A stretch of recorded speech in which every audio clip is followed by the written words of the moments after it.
Hello, everybody. Happy Monday. I wanted to offer some more words of Torah for this day. Um, so I want to start with some general musings and then talk a little bit about the book of Jonah, which doesn't make sense in terms of the Jewish calendar right now, at least not on the face of it, but I think is very relevant for this moment. Just some general musings, as difficult as this time is. There is a quiet and a freedom that comes from this time, especially living it in Maine. This morning, I was the first person in the family to wake up, and I didn't need to rush off to work. And Mel had asked me to make bread. She's been asking me to make bread other than challah for years. Usually, I stick to challah and bialis. But since our family went through the loaf of bread we bought in one weekend, we had to make bread. So I decided this morning to make some whole wheat bread for Mel and the family. And before I made the dough, I was washing my hands as I should. And I thought, okay, I'm washing my hands with soap and water, but you know what? I have this opportunity right now to do a mitzvah. A mitzvah I usually don't do. So I got out my hand washing cup and I washed my hands ritually in addition to washing it for potential germs. And I had the opportunity to say a bracha that generally I only say on Friday night or Saturday afternoon for Shabbat. So there are these opportunities to take on mitzvot during this unusual time. And so I'd ask everybody to think in these days, is there an opportunity to do a mitzvah that I wouldn't normally do? Is there a way to sanctify this time by virtue of the freedom that comes from being confined? It's interesting, so much of Judaism is about the freedom that comes from confinement, right? Because we have the ability to focus our energies in such a way and to master our desires in such a way that we can be free to create something truly spectacular and holy. So let us think about what are the mitzvahs that we can do right now. Because it's amazing what we can do when we think of our restrictions as a way to provide new opportunities. But I wanted to talk a little bit about Sefer Jonah. So generally, we read the book of Jonah for the Mincha service on Yom Kippur. But right now we're in the month of Adar. We're in March. But in many ways, there's a connection, right, between Yom Kippurim and Purim that many of you may know.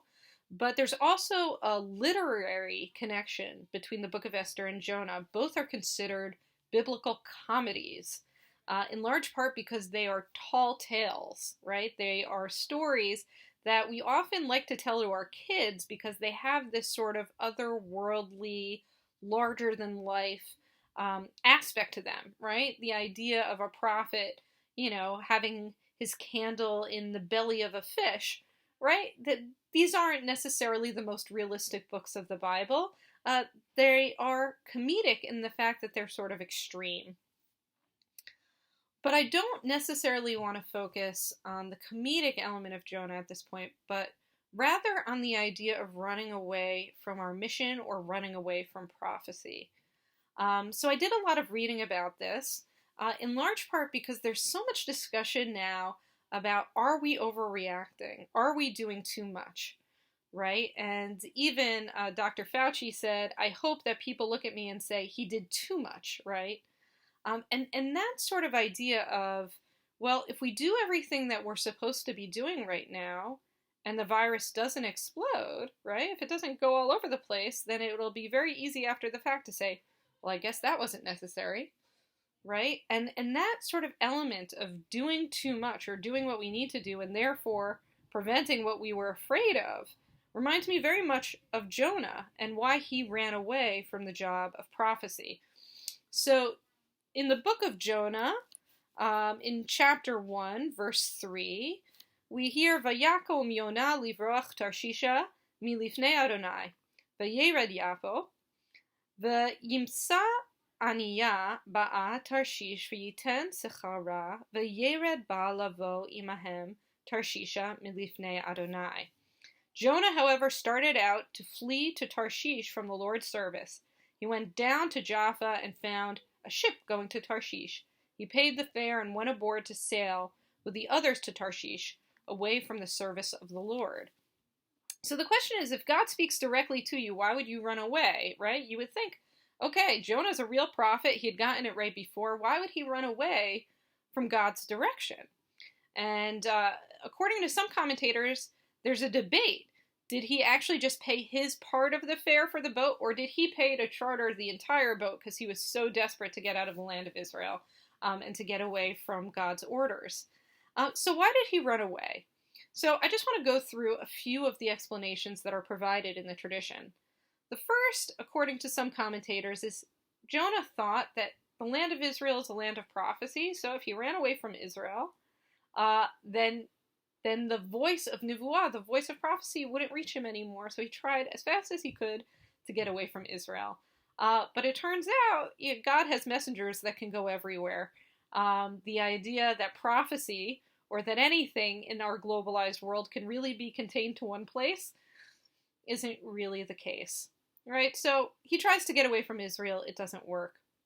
The other beautiful one, the other that comes out of Rashi, is he said, look, if I go and I give this prophecy to this non-Jewish, non-Israelite nation, they're actually pretty fast to repent. The Israelites, the Jews, on the other hand, they get prophets all the time, they hear prophecy all the time, and they don't change their ways. So if this non-Jewish people repents, it's going to make the Jewish people look really terrible. And I don't want to make the rest of my people look bad, so I don't want to give this prophecy to this non-Jewish people. But that isn't actually as sort of cute and sweet as that is in a certain way, right? The element I really want to focus on is this idea of Jonah didn't want to be called a false prophet, right? Because Jonah has two bad options.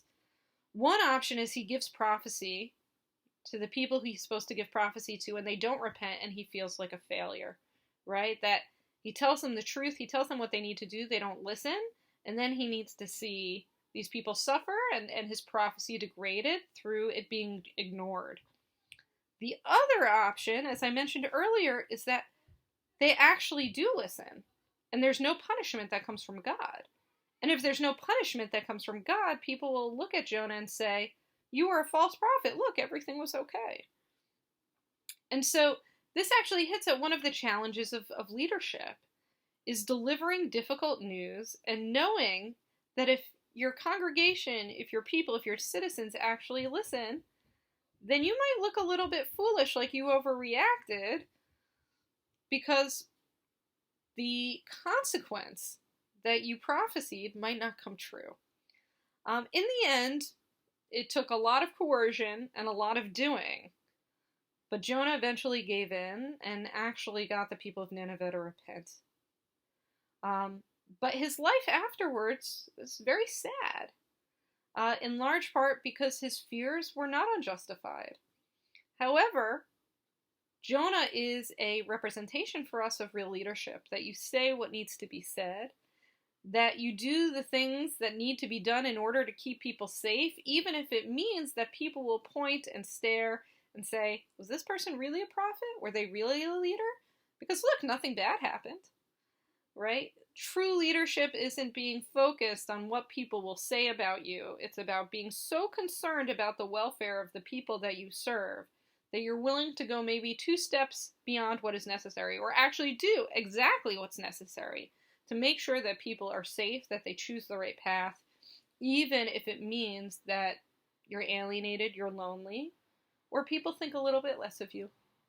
So it's not normal in March for me to teach from the book of Jonah, but I think as I'm reading the debates and the concerns right now about how we engage at this moment, I'm very much reminded of the book of Jonah. So on that note, I'll say Shavua Tov to everyone, and look out soon. We're going to have a lineup of rabbis from throughout the state of Maine teaching Torah on the Center for Small Town Jewish Life Facebook page.